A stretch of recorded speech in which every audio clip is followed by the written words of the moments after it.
नमस्कार मित्रांनो, elite wealth पेनमध्ये आपलं स्वागत आहे. मित्रांनो, आपण काही दिवसापूर्वी एज्युकेशन पर्पजसाठी वरुण बेवरेज हा स्टॉक शेअर केला होता. आपली जी मित्रांनो बाईंग झोन जो होता तो 464च्या आसपास तुम्हाला मी सांगितलं होतं. थोडासा मार्केट नंतर थोडासा स्टॉक खाली आला कन्सोलिडेट करून. त्यानंतर आपला स्टॉप लॉस जो होता तो 445च्या खाली होता तुम्हाला माहिती असेल. बट आपला स्टॉप लॉस न उडता मार्केट नंतर त्याच्यामध्ये बूम आला आणि 4 दिवसामध्ये स्टॉकने आपलं फर्स्ट टार्गेट जे आहे ते डन केलेलं आहे. 484 आपलं फर्स्ट टार्गेट होतं. त्याच्यानंतर आता सेकंड टार्गेट आणि थर्ड टार्गेट देखील लवकरात लवकर तुम्हाला कंप्लीट होणार ह्याच्यामध्ये दिसतील. ओके. तर मित्रांनो, उद्यासाठी तुम्हाला मार्केट कसं वाटतंय? तर आज जर पाहिलं असेल तुम्ही 25,100च्या वरतीच निफ्टीची क्लोजिंग झालेली आहे. तर उद्यासाठी मार्केट जे आहे 25,000चं तुम्हाला सांगितलं असेल, 25,000चा सपोर्ट जो आहे तो खूप महत्त्वाचा म्हणून वर्क करत आहे.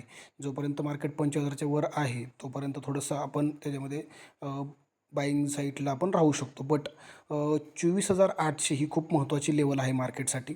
त्याच्यानंतर मार्केट थोडंसं बेरिश होण्याचे चान्सेस आहेत आणि जर तुम्हाला पॉझिटिव्हमध्ये मार्केट पाहिजे असेल तर कमीत कमी 25,600च्या वरती जोपर्यंत मार्केट जाते तोपर्यंत आपल्याला बुलिश व्हायचं नाही आहे. ओके. तर शॉर्ट टर्मसाठी काही लेवल आहेत त्या खूप महत्त्वाच्या आहेत. 25,000ची लेवल आहे.